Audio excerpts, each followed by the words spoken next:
I think I rode like half of that 1.8 Ks looking behind me because I was just like, surely this isn't happening. This cannot be real. And then it was happening, and I couldn't really see them when I looked behind. So then I started thinking, oh my gosh, what if I get a puncture now? Like this is just something, like this just cannot be happening.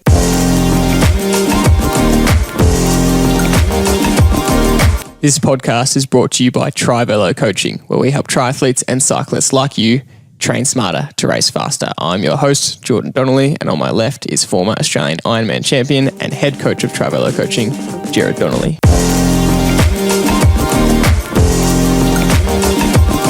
Today's episode, we welcome the official Queen of the Mountains. She first conquered the home hills of the famous Buninyong climb at Australian Road Nationals and Willunga Hill at Tour Down Under, and has taken this climbing prowess to the biggest races and Grand Tours in the world across Italy and France now. Australian Road Race Champion and 2 times Australian Time Trial Champion.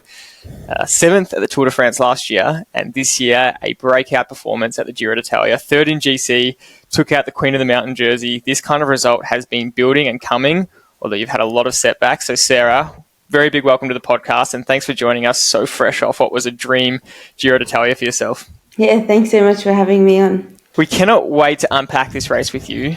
2 stage wins, the journey to get here, which you've had an insanely tough last year to get back to this kind of form, which we'll talk about. But let's just get straight into the Giro.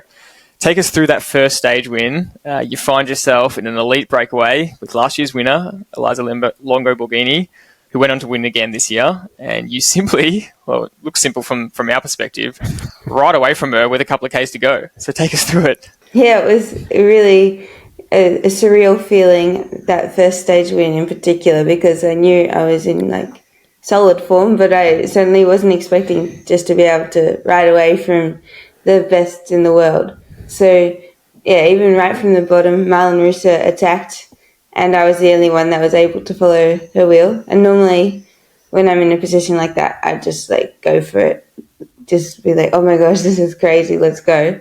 But I had my DS standing in my ear on the radio saying, just be calm, just stay on her wheel. I think it was about an 8-kilometre climb. So she told me just wait, and only go closer to the top. We also had a few GC leaders, and they were not there at that moment, so we wanted them to come back to the front, which they were able to do.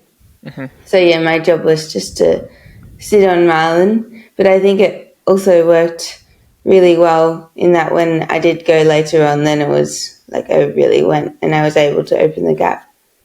I'm wondering, it's great that you're taking instructions from the DS and following them to the letter like a true team rider is, and that's absolutely fine.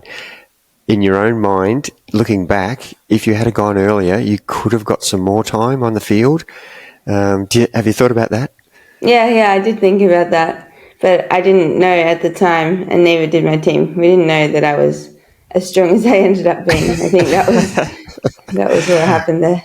Was that a shock to you to when you followed that attack and you realised it was just you and one other rider? Were you thinking, far out? Am I in great form, or what's happening here? Yeah, for sure.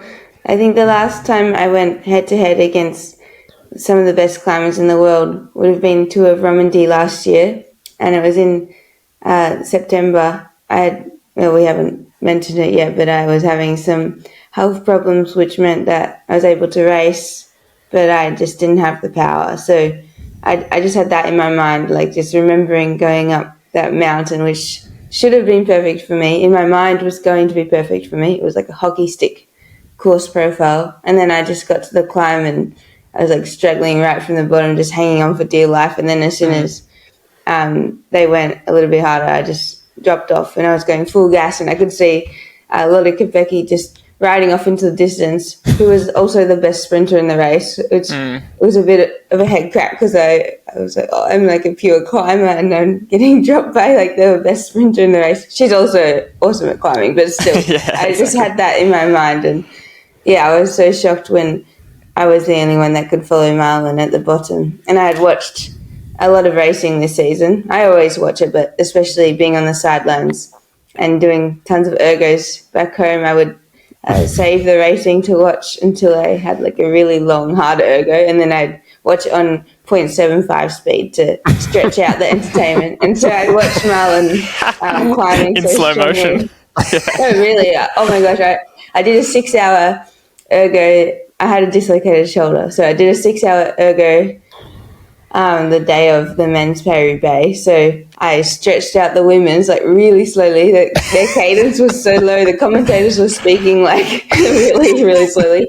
And then I timed it so that once I finished the women's one, then I could watch the men's. So that's I had to great. do desperate things.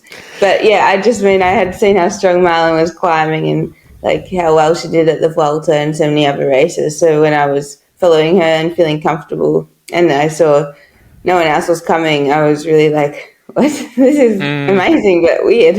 Yeah, it must be hard to trust your instincts because you've already experienced the shock of not riding well up the climb, back in September, and now you're feeling like you're invincible. You must be going, I don't trust this. I'm a little bit worried that this could be short-lived for a 2 or 3K.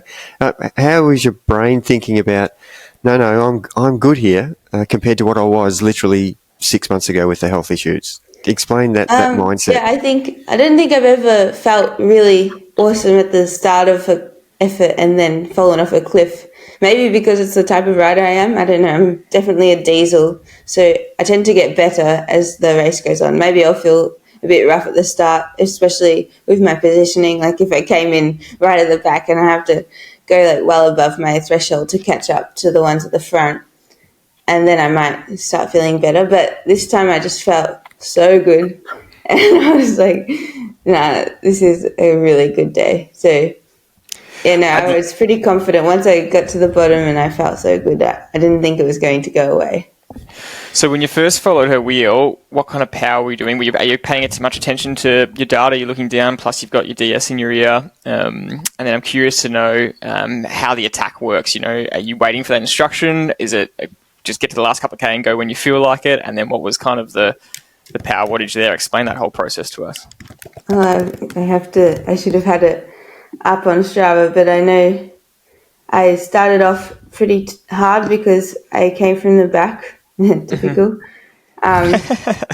So yeah, the first 5 minutes I did nearly 300 watts, so around 6 watts per kilo for the first 5 minutes of this is like just over half an hour of climbing, and that's at the end of we'd already done 140k, so at the end of nearly 4 hours of racing with some max efforts in there and a climb just before.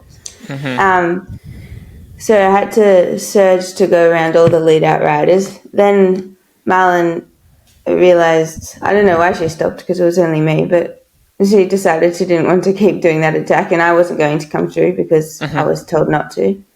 So then we completely backed off the pace, only 205 watts for the next 4 minutes. And then the group went from just me and Marlon to about 20 riders came back. But then I think I had 3 teammates in that group, so that was good for us. Then Anna van der Breggen came to the front and did a strange tactic of just sitting on the front pace setting, but she wasn't being a domestique. She had no other teammates. So it was like being a domestique, but for herself. So I just stayed in the wheels still, like I was told. I was feeling that part, I was like, oh, like, this sucks. I was so strong and I was out the front solo. Oh, sorry, not solo. I was out the front with just Marlon, and then now we have like a whole peloton again, and it's not hard enough, the pace. And I was thinking, oh no, like, yeah, I thought I wasn't going to be able to use my really good climbing legs, but that was about 15 minutes at 240 watts, and I was just in the wheels. And then Marlon went. I had to surge quite a lot for that, so 283 watts for 3 minutes just following her, and then actually my attack wasn't even that much more, but it was like the punch. It was, I basically just kept the same power, but I put in okay, it doesn't sound like much, but it was after the end of lots of climbing. So 428 watts when I like attacked out of the seat and I went to the other side of the road. So I had that initial gap, and then I just, looks like I did about 280 there's only about 5 minutes left at that point. So it wasn't actually like crazy numbers if you take each 5 minutes. I think my best is like 3:30 for 5 minutes, but it was just a lot of racing already in the legs and then the surges. I'd love for you to give an insight to the listener in terms of what it's like in the race at that moment, because I think you're doing yourself a disservice to talk about how they're not crazy numbers, because when you've got that much fatigue in the legs and when everyone is hurting and Marlon's just pushed everyone to that kind of wattage for a few minutes, and for you to then it doesn't have to be an insane sprinting attack.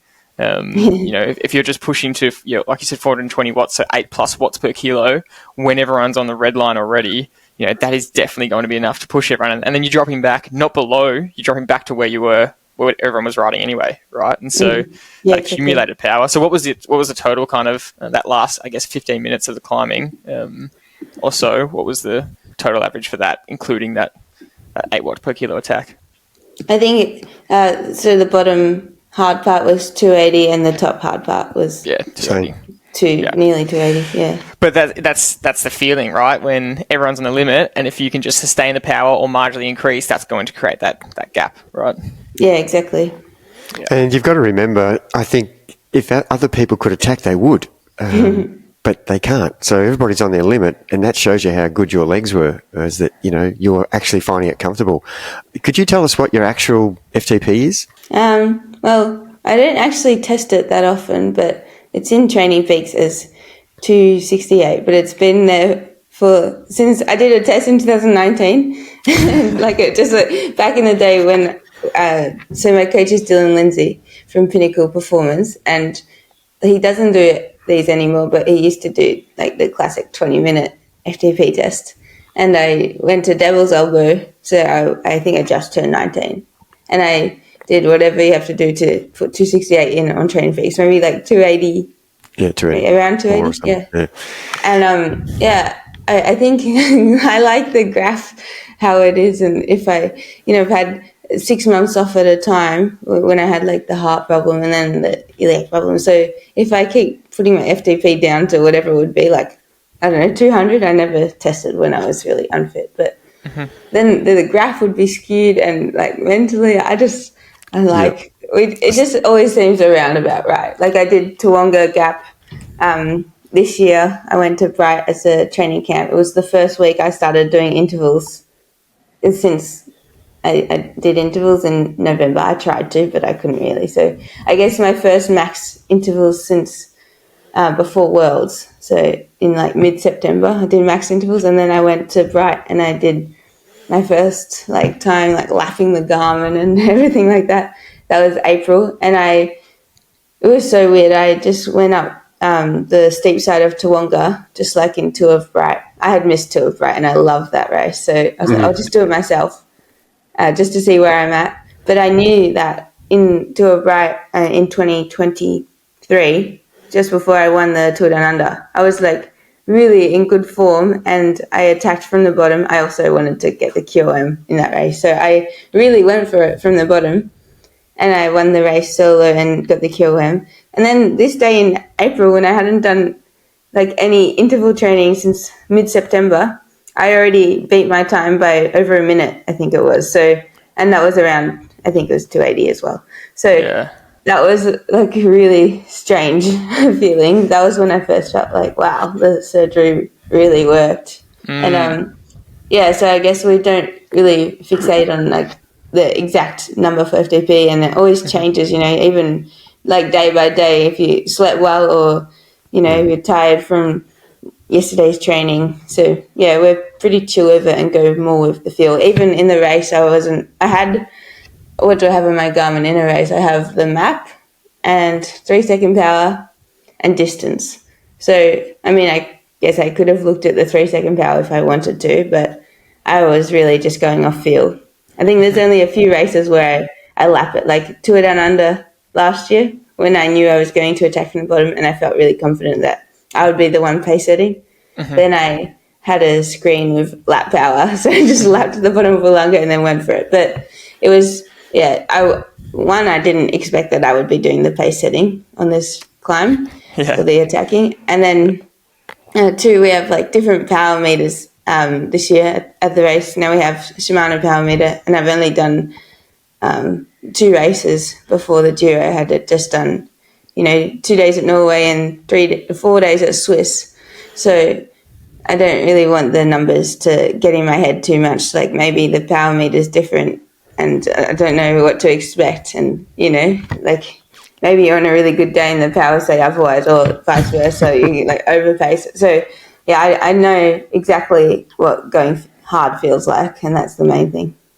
For all our triathletes listening, don't take this advice, because Sarah is racing a grand tour around the world. And so when you get to 3 kilometers to go and you've got to go, she's going to go. And it's different to a triathlon time trial setting where we're encouraging our athletes to stay right in the range. In the time trial, we did have a time trial for stage 1. And I still didn't have lap power. But I know my power so well. And I just know what it feels like.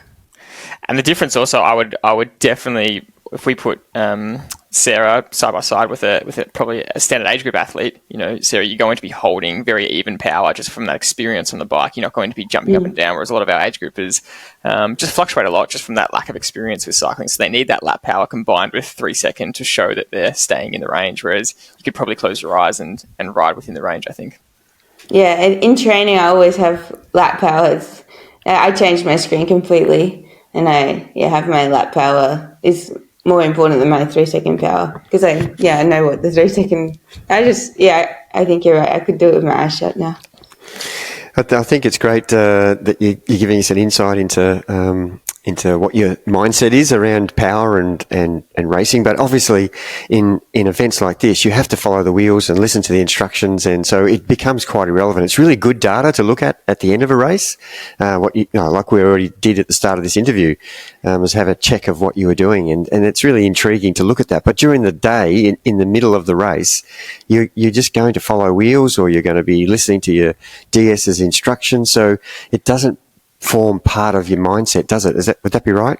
Yeah, exactly. I didn't even look at it. And same for where to attack. Like, okay, I knew when I attacked it had to be solo, and I couldn't like drag away any rider from my teammates. And I knew I should attack near the top. They were the instructions. But as for exactly where to go, it's not like I thought, oh, there's a steep hairpin there, or I really want to do a 3-minute 21-second effort. That's perfect for me. No, I had to wait to see what happened in the race. Like when Marlon went, and they weren't big gaps, but it was like, well, Elisa wouldn't be leaving a wheel gap if she was feeling good. And same with Antonia, like she was still there. It's not like they were dropped. I didn't wait that long, but it's just noticing those little things, like also, them puffing, like when I was still feeling comfortable, just little things like that. And like, their head starts to go sideways, and it's just, you just see those clues, and then you see the tiny gap, and then, they're struggling, and that's all that's needed if you're going to go harder. And then as for Marlon, she knew that they were struggling because she dropped everyone except for me at the bottom, but she wasn't properly dropping them. So I thought if she could drop them, she would. So then I knew she was also at or close to her maximum. Such smart racing. And so you get away with a couple of K to go, and that take us to that last couple of K where it's stage 4 of the Giro, and you've got this gap and you're on your way to a stage win. What was going through your mind? What were you saying to yourself? How was that all? Yeah, it was really a strange feeling. Normally I'm pretty good at like looking where I'm going, and once you drop people up a climb, and it's not just like an early attack, like you actually just drop them and ride off. Normally if you don't explode, then you've got a pretty good chance of winning. So you just like look where you're going and hope the gap's opening. And I also had the radio saying like, this is good, they're dropping. But I think I rode like half of that 1.8 Ks looking behind me, because I was just like, surely this isn't happening. This cannot be real. And then it was happening, and I couldn't really see them when I looked behind. So then I started thinking, oh my gosh, what if I get a puncture now? Like this is just something, like this just cannot be happening. So I just, until I crossed the line. Oh, and then with 50 meters to go, the deviation for the cars and motorbikes, it was such a massive deviation, and like the guys like pointing towards it for, I guess, the motorbikes around me. So then I nearly went the wrong way. So I was like pointing with like indicating like I'm in a bunch ride, like I'm going right. So it was only when I crossed the line then I was like, oh my gosh, nothing went wrong. It all went perfectly. It was just such a special feeling, and knowing like everything that had happened in the last like years, let alone the last 6 months, it was just incredible. So it's probably a good time to take everyone through what's happened, and some major setbacks and major health problem last year. Something with your one of your ventricles just wasn't pumping enough blood, and that had come up through some numbness in training and racing. Correct? Take us through what it was and what happened. No. So it wasn't my heart. It was in my leg, the iliac artery. It's a major artery that provides blood supply to your leg, which is really important in cycling. And basically it had become super scarred over years, but it was only last year where it really became worse and worse, to the point I had like so much numbness when riding, felt like my leg was on fire. It was the tricky thing with the diagnosis is, one, it's super rare and basically just in cyclists. So if you go to a normal doctor, they're never going to say, oh, maybe it's iliac artery endofibrosis. Yes. Yeah. But also the symptoms were so like vague because it's your whole leg getting affected. So sometimes I'd complain about my quad, and then I was going to the physio a lot, and then I'd start to think like, am I going crazy? She's going to think I'm so weird, because now I'm like, oh, never mind the quad, it's my calf that's killing, you know? So then I'd always have changing symptoms, and I'd be like, oh, like really, this is like, it just feels like you're going crazy because you have so many different places that are hurting and the symptoms are changing. And I also had a weird thing where it was like unbearable for the first hour of every ride, even at like recovery watts. But then if I could push through, and I mean, I was like, I remember one ride I wanted to go to Kinglake to do intervals. I was really desperate to stay fit and get fitter for the Tour Down Under and Nationals. So I was really like pushing way too far through this pain. But I thought, if like it had been getting a little bit better after an hour. So I thought if I can just get to an hour, then maybe the pain will go from 9 out of 10, riding slowly. I don't know why I thought I could do intervals.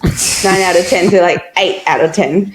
But it was like so bad. I pulled over on the side of the Q Boulevard. It's about half an hour from my house. And I just like burst into tears. And luckily no one saw me. But it was really like mentally hard because you have no idea what's wrong. Like your leg looks healthy enough and you seem healthy. And then you just have all these strange feelings, and like the burning in the quad was terrible. And then it was so bad I had like, really aching at rest as well. So like 24/7 pain, like sleeping was bad. So I really got it nice and scarred up in there. Basically, it's just from like pumping a lot of blood through your leg when you spend a lot of time bent over. I guess all those time trial sessions probably contributed. But who was able to diagnose it correctly for you? You must be absolutely loving that person. Yeah, like every day I thank the Victorian Institute of Sport. They were just amazing. So you really need a good problem solver if you have this problem. And I have Alice McNamara, the sports doctor there. She didn't give up. Like sometimes if you have really vague symptoms, or if they change, or, if you're healthy enough I was still riding my bike. I mean, I was doing, in the end, I just kept riding, but 3 hours on Zwift out of the seat, because I worked out if I stood up I'm talking 50, 48, 50 were my average cadences for each ride. Like I look back and I'm like, oh my God, what was I doing? But I would stand up at 50 RPM for 3 hours, still in tons of pain, but I could do it. But because I could still ride like up to, say, 200 watts, I could push through. And then after that, I'd have to stop. But a lot of people would just kind of ignore it, you know, like, or people were telling me just rest or have some vitamins or, you know, stretch. And I was like, there's something really wrong, like really, really wrong. This is not normal. And it's not getting better with rest. It just seems to be getting worse by the week. So yeah, Alice was amazing. And then the physio Ali at the VIS, I saw her about, at the start I was going to the VIS 5 days a week, and then I did get down to 2 days a week after maybe 4 months, and then I dislocated my shoulder, so I went back to about 4 days a week. So I pretty much lived there for around 5 months, and they were just incredible. So yeah, Alice couldn't diagnose me herself, but she thought of it and then sent me to a specialist who, you know, does some tests to see your blood pressure before and after exercise. So I had to bring in my black and the ergo, and then he tested me to see the size of my blood pressure, but also the size of my the artery or whatever. Yeah, I think he was measuring the artery with an ultrasound. And then I jumped on the bike.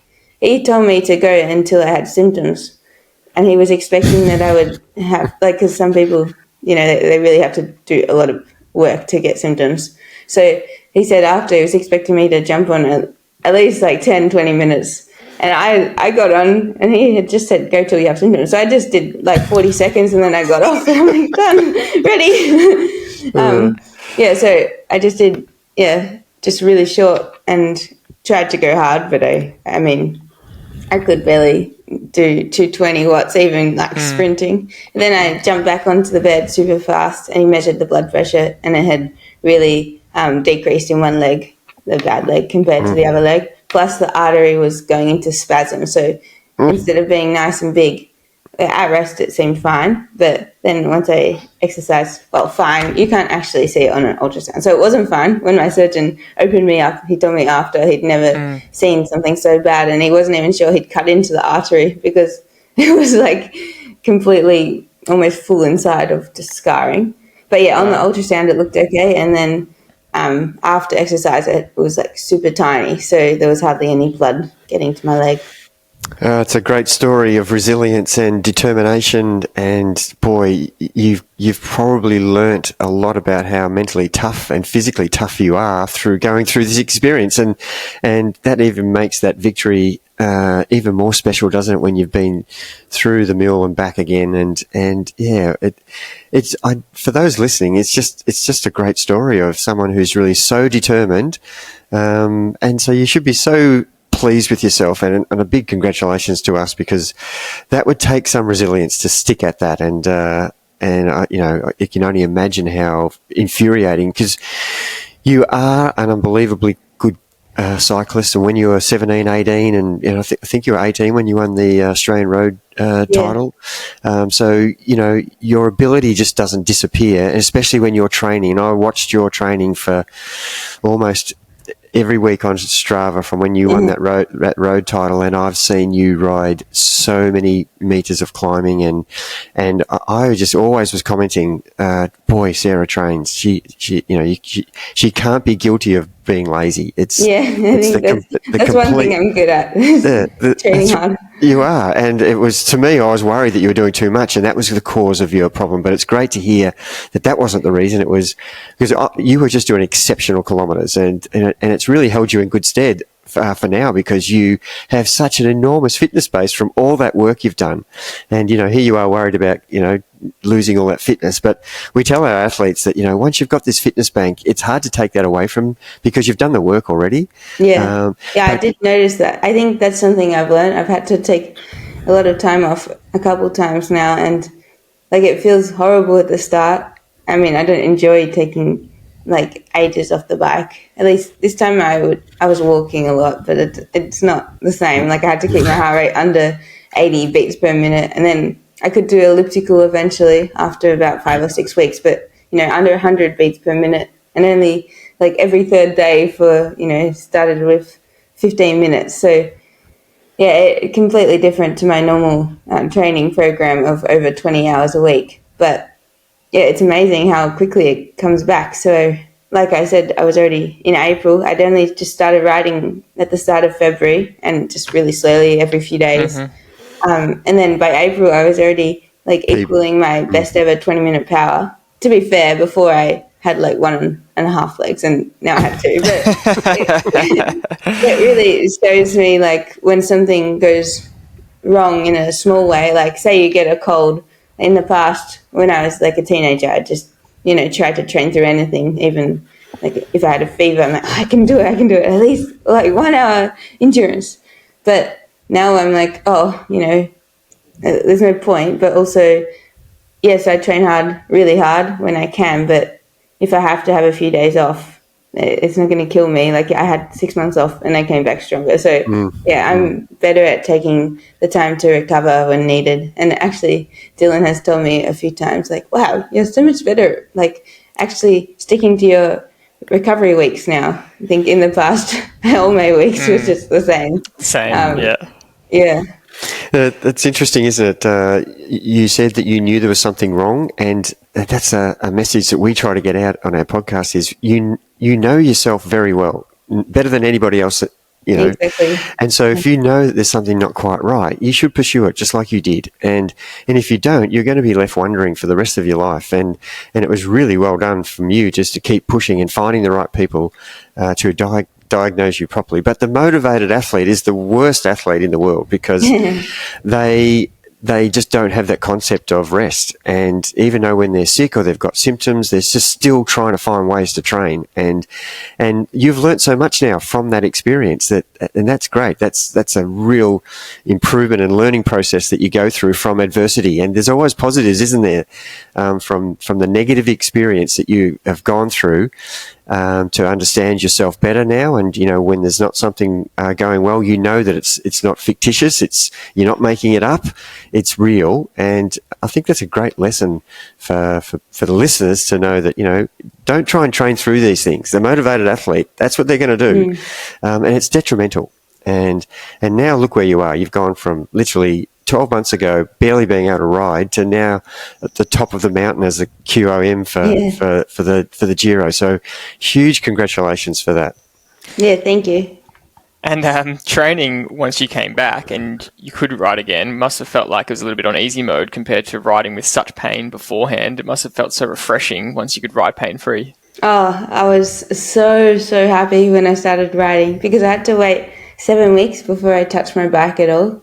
And okay, the pain at rest, that went away straight away. I knew I still had tons of pain from the wounds, but I was like, oh, I already have like no pain at rest, that aching pain. And also my feet, they were both the same temperature rather than one being like ice cold.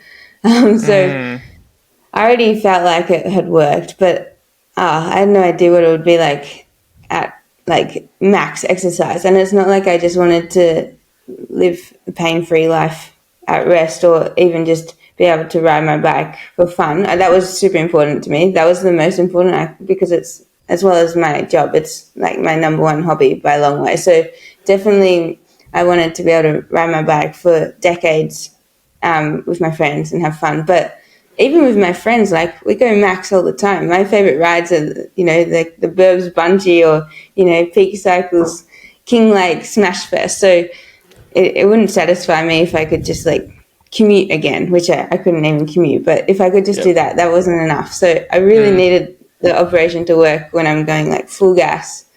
And of course, I was thinking about performance too because, I'm a professional cyclist. And if I'm only at 80% of what I was before, it's not good enough. So, or even 99. I wanted to be 110% of what I was before. So, I think it was just a lot of suspense and trying not to think about it too much because I couldn't do anything in those 7 weeks to know. So when I could get on the bike and it was pain-free, I was like so relieved. And then when I did my first I went on North Road long ride. I don't know why I thought this was a good idea. It's my first, as soon as I was allowed on my road bike. On the Tuesday, I went, because I was riding a Specialized gravel bike. I borrowed one from the legends at Specialized Australia.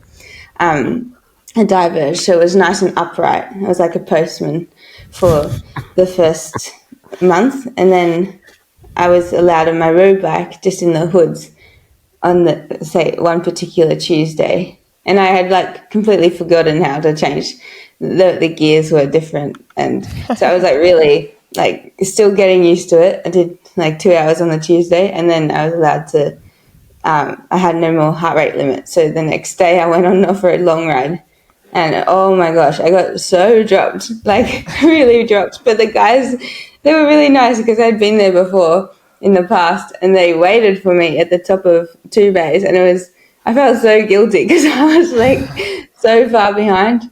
I think they waited there longer than it took them to climb up 2 bays because I got dropped right at the start of the loop. So anyway, that was a really not smart decision. But then again, I went it 1 week later, the same thing. And I think that time, everyone else took the shortcut. Everyone that got dropped with me, they took the shortcut. But then, that was the problem. I thought, I don't hate shortcuts. I'm doing the whole thing, but I don't mind getting dropped. I'll just do the whole thing because I'm not someone that takes shortcuts. But then, then they waited for me, and I was like, oh no, you should have just kept going.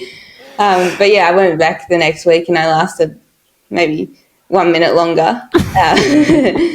I never went back again. I started doing the Hawthorn crits instead because I thought, I don't know, if you get dropped, then you're not 60 k's from home. Well, the next time I probably saw you was... What a great story. Was on TV at stage 4 winning the Giro D'Italia, so it's not a bad turnaround. And that's what I mean. I have to go back in November because I have to refresh the memory and like rip their legs off instead of them having to wait 10 minutes for me. Specifically, you went and did it again. So that was stage 4. You get to stage 7. You break away from the group again. This time, Longo Borghini comes up and catches you. And then you ride away from her again. So it's all happened. Second stage win. Take us through that stage. What information were you getting? What was going through your mind? And how was that one-on-one battle? Yeah, this stage was even harder. So we had 2,500 meters of climbing in 120k by the time we got to the bottom of the climb, which is really hard. And there was a breakaway that got away, but the pace was on all day. My team was amazing at trying to reduce the gap to the breakaway so that we didn't give them like a 5-minute head start heading into the final climb. But the focus wasn't on the stage win. We did have it in mind, but the focus was on trying to get into third spot on GC, so on the overall. And I was sitting about 6th place. But we also wanted a buffer for the next day if possible, because the next day was super hard technical circuit back from the 2020 World Champs. So basically just get as much time on GC as possible. Hopefully it's enough for third, and hopefully there's a gap to fourth. I don't want to be like relying on bonus seconds on the last day because that will not go well. My teammates did a super great job of like limiting that gap, but there was still breakaway coming into the final climb, the original breakaway. So Shirin van Anrooy from Trek had a few minutes. She started up the climb, and then actually on the final descent, Elisa Longo Borghini, along with her teammate Silvia Persico and Marlon's teammate Liana Lippert from Movistar, they got away on the descent. So it was the opposite of what you said. Elisa had a 1 minute head start as we started the steep part of the climb. It was a long climb, 14 Ks, but Silvia did like a complete burner effort on the front, and she was stronger than Marlon's teammates behind, who were trying to close the gap for Marlon. And my teammates also were amazing and helped close that gap. But still, Silvia was so good that Elisa started 1 minute ahead of us. So I was waiting for Marlon's teammates to finish their pulls, and then I thought, okay, now Marlon's definitely going to go. And even if I'm sitting on her, even though she knows I'm strong, she's going to have to go because the overall is more important, and she was in pink. So she was leading the race, not by that much though. So it was completely her responsibility to chase. And I could just be like an annoying fly on her wheel. And then in my head, I was like, I'll just sit on and then like drop her near the top. But her teammates, one by one, they were finishing, and then they were all gone, and she didn't attack. And I was like, oh no, this wasn't part of my plan. She just sat up, and our bunch kind of swelled, like rather than being single file, we were all riding next to each other, only for, this is just like 100 or 200 meters, but it was just like completely not what I expected. Then luckily my teammate, a young Belgian, super strong, Laura de Skepper, she knew this wasn't what we wanted. Like, I prefer a hard pace like it had been. So she came to the front and, strung the bunch out again for the next couple hundred meters. And then I knew there was a really steep hairpin coming. So, and I thought, oh, well, it seems like something is wrong with Marlon. Like, she's not going. Like, maybe she's not feeling well, I mean. So, or maybe it's just, like a long week of racing lots of hills. But I can't rely on her, basically. So then I just went myself at that hairpin. And initially I didn't have a huge gap, and it looked like Barbara Malcotti from Human Powered Health was going to come across. So I did look up behind too much, because I was like, oh, are they catching me? Are they not catching me? Mm-hmm. But then eventually, like, the elastic just snapped and I got away. And then I caught Shirin a few minutes later. And then in the distance, I could see Elisa Longo Borghini. So I caught her perfectly timed by coincidence. I caught her just as the road started to flatten out a little bit. There was a tiny plateau. So I sat on her, and same as my plan with Marlon, I knew that I could rely on their fight for the overall GC to get away with things I wouldn't normally get away with. So I sat on her on that plateau, and I knew she wouldn't bother wasting time asking me to pull on the front, because she was way more concerned about Marlon. Mm-hmm. So I just sat on her, and then, a few hundred meters, it went steep again. And I thought, I'll try.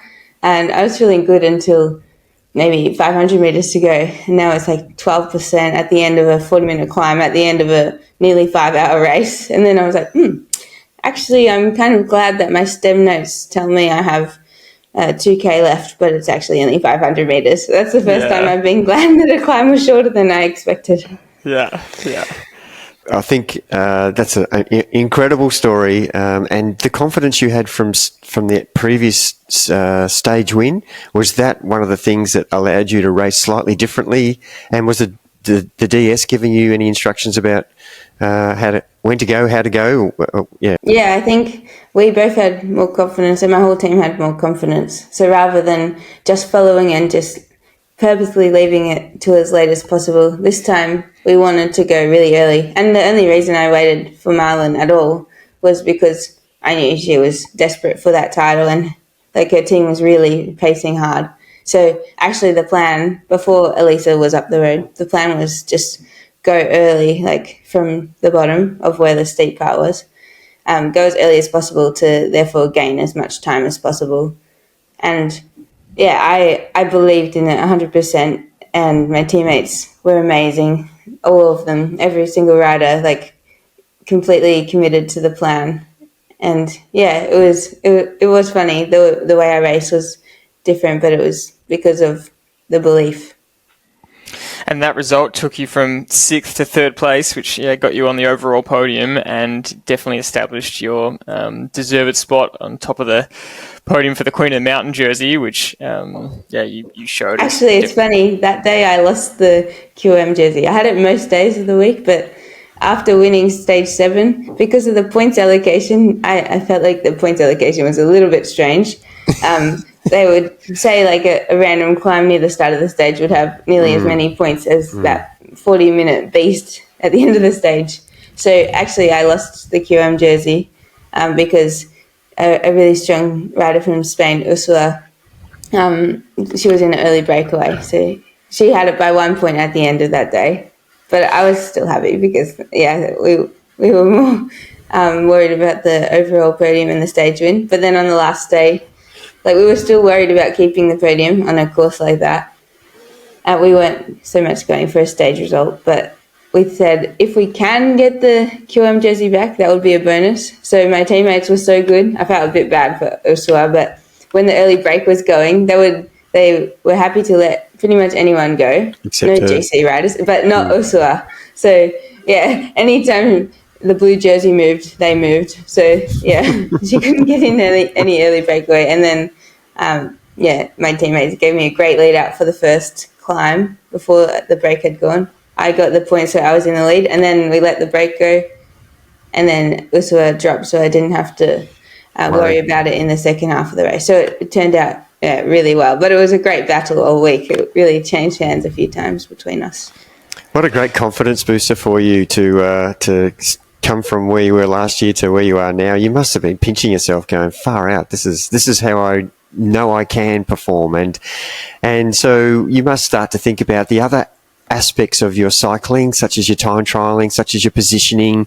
If you can get those right, boy, I think you were 1:03 down on the time trial, and you only lost the overall tour by 1:10 or something. So, Tell us what you think about the other aspects now of your cycling, that you've got the climbing seemingly back under control. What about your positioning? You mentioned before you were too far back, and that's what you do a lot.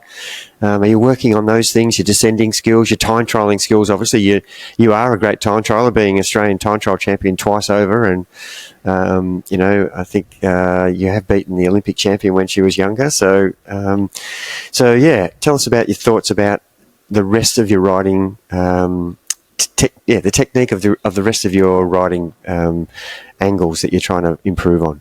Yeah, I didn't think it really changes so much because, of course, I already knew that I had to improve my descending and positioning, and I already work on my time trialing. So it's not like I come out of the tour and be like, maybe I should work on my positioning, because it's something I've been trying to work on for ages. And even in climbing, positioning is important. Even in these summit finishes, I mean, in the past, I'd say I would have been dropped before I got to the start of the climb. So there's no point being super strong up the climb if you're starting really far back. Or maybe I could have made it, but I would have had to use my teammates to bring me back after the tricky descents, and then they can't do a super hard pace on the bottom of the climb because I've already cooked them. So actually, I was really proud of myself this week. I think it's definitely the best I've ever raced. And as the week races in, not just uphill, but, in the rest of everything else that's needed. And, across the 8 days, my teammates, it was really nice. They were so proud of me because they could see the progression across the week. And I think just the added confidence of more race days. Like, I'd only raced 6 days this year, and my whole career, I haven't really had a lot of race days. Each year, stuff goes wrong, or I'm not picked for races, that kind of thing. So, yeah, I think just like 8 days back to back where I can practice every day. It's like any skill, you just need to practice it. So it was really cool to see the progression, but then also for my teammates to really notice it and be so proud of me. That was really nice. And yeah, it's just, of course, I'm working on it, but I already was, like, even before the Giro, after Swiss, I did some like specific descending sessions. I did a recon with my mum of the Tour de France course, which was quite expensive, like you have to, I don't have a car here. You don't need one in Girona, but I hired a rental car and then, stayed in a bunch of Airbnbs, and it was really time consuming. It was about 6 days, but every day we'd leave the Airbnb at 8 a.m. and then get to the next one at like nearly 9 p.m. because not only were the transfers super long, but also I'd do my training and then we'd do more descents. So Mum would drive me up a mountain, I'd go down it, drive me up, go down it. So yeah, it's something that I've really been working on, but it's also something that I need to continue working on, and I already knew that. That is awesome. That is such good insight into kind of the stuff that you have to do to prepare for these grand tours. I've got some questions to finish off that I'd love more of that kind of insight. Just in terms of the training right before, what is the training made up of? How many hard sessions a week are you doing? How many climbing days? How many threshold days, like time trialing practice? How do you split that up? Yeah, so actually, in the past, like when I did win those 2 national titles on the TT bike, I did so much time trial specific training. And I really focused on it from, say, November all the way till nationals. I would use my time trial bike for key sessions even like 2-3 times a week, plus some other sessions sometimes, like recovery rides. But because of the iliac artery problem, which required me to be upright, remember I said I was on a gravel bike, it's completely the opposite of a time trial bike, and I wasn't allowed to bend over so much. Like, it wasn't like a rule, but it was, you know, a strong suggestion, like stay upright as long as possible. Yeah, so, well, it was a rule at the start, but after that, I still stayed upright longer. I just was quite conservative, which is unlike my normal self, but I really didn't want to mess this up. So, no time trial bike until May, and then, yeah, I was just about to start working on it because I was meant to do Volta Burgos in May. So I was like, oh, it's already not enough time, but it was the best I could do, right? So I just like went to start it, had it on my training peaks that week, like first time trial session. Oh, just endurance, but still first time on the TT bike since September. And then I dislocated my shoulder, which again required me to be really upright. So actually I got to Europe, and then I had my 2 tours, like Norway and Swiss. I only did recovery rides on the TT bike because I couldn't really like jump in and just start doing like max efforts on the TT bike when I hadn't used it in like nearly a year. Yeah, so I did a few recovery rides like between the tours. I was also more focused on what was required for the tour. So like after Norway, yeah, I did the recovery rides on the TT bike, but I needed to be doing VO2 max and like climbing efforts for Swiss. And then after Swiss, yeah, I had the recon with my mum, and then all the descending practice here. So I really didn't have much time. I did 2 days of efforts in the last year on the TT bike. So 2 30-minute efforts, and that was it. So I did feel really underprepared, but of course it's still riding a bike. So it translated a little bit, but I have to say, like, my power in the TT.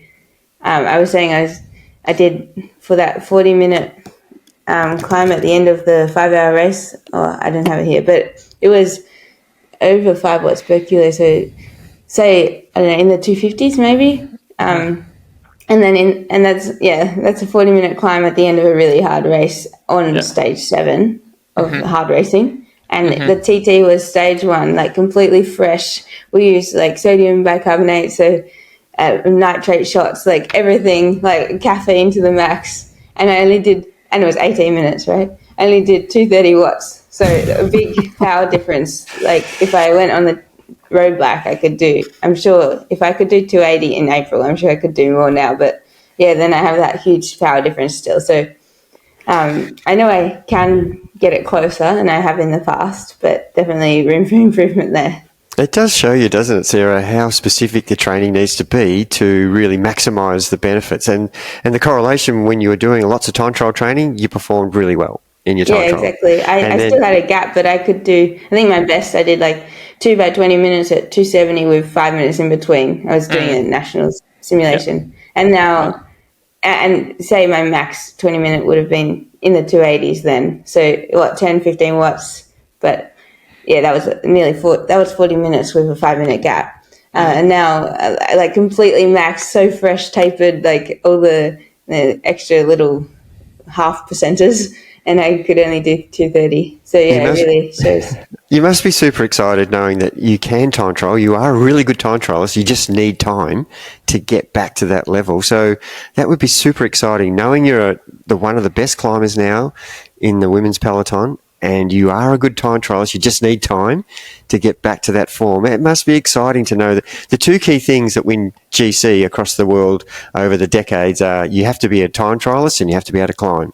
And you're already showing us that you're the best climber, and you just got to get that next piece, which is the time trialing. And, of course, your positioning and your descending. Yeah, I was going to say, I think you need a great team, good positioning, and solid descending. So a few pieces of the puzzle. But and you could have a good team. You can have a good team. I already have that part, so that's another one I have. But what I'm going to say is you could have a good team if you're not a very good climber or time trialist, or it doesn't matter how good your team is. If you don't have the legs to time trial or hill climb, It doesn't matter how good your team is, you're not going to be where you are now. So it must be super exciting knowing that you've got this opportunity coming up. The future is looking so good if you can get time in the TT bike. Yeah, exactly. And I can, so that's great. And one key question everyone loves to know, and you mentioned it there with some supplements, but nutrition and supplements. What kind of nutrition are you taking on those big mountain days? What are you getting in from breakfast right through the stage? Do you know off the top, kind of how many grams of carbs you're having per hour? Yeah, we use an app called Eat My Ride. So our sports dietitian, she was there on the ground with us, but she'd also put everything in the app plan. So, we're talking like 3-4 grams per kilo of carbs in breakfast. And so already a really big breakfast. And then that's 3 hours before. Then like a snack an hour before, a snack on the start line. All just like carb things. Like I love the 60 fruit chews, but some of my teammates don't mind a gel or a bottle of carb mix. And then in the race, on the hard days, up to 120 grams per hour. And even on the really easy days, there was like one day where I felt like I was hardly pedaling, but it was still 90 grams an hour. So yeah, really high carb intake. And then for the time trial, you mentioned sodium bicarbonate. This is something that I can't find much information on, but we know a lot of the top athletes around the world are having it. What's the protocol? How are you taking it? And what is it? Yeah, so it's to buffer the lactic acid. I haven't taken it that much. I just started when I joined this team last year, and we don't really get many opportunities to do time trials, sadly. So I think I've only used it about 4 times.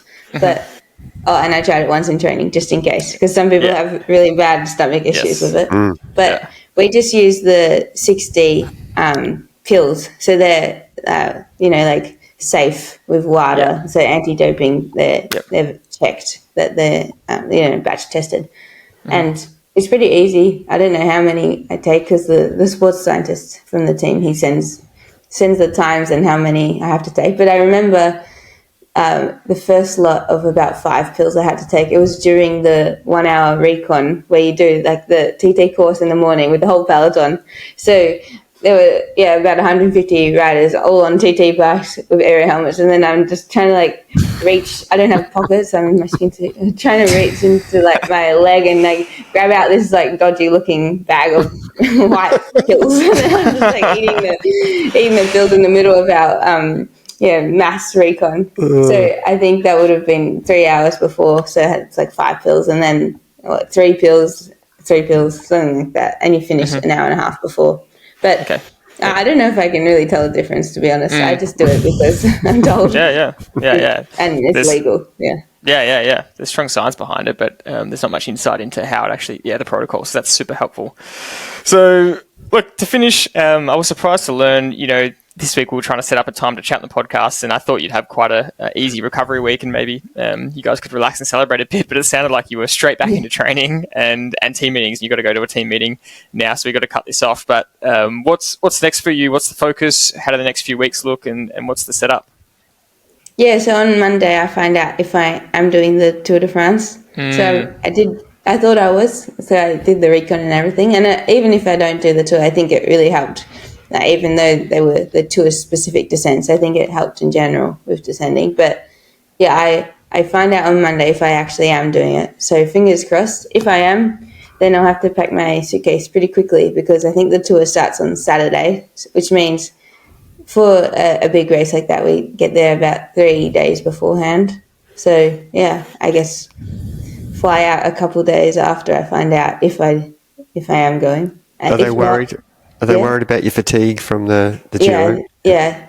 I think that's the issue, because no one else, well, unless, I don't know who would be going instead of me if I don't go, but as it stands, no one in the tour did the Giro. So, and from my team.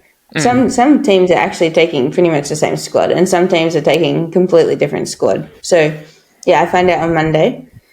Fingers crossed for that. If I'm not going, then I have the upside of being able to spend even more time with my brother and his wife, who are visiting Girona and arrive on Sunday night. So I have things to look forward to either way, but I really hope that I get to race. Stage 8 looks amazing.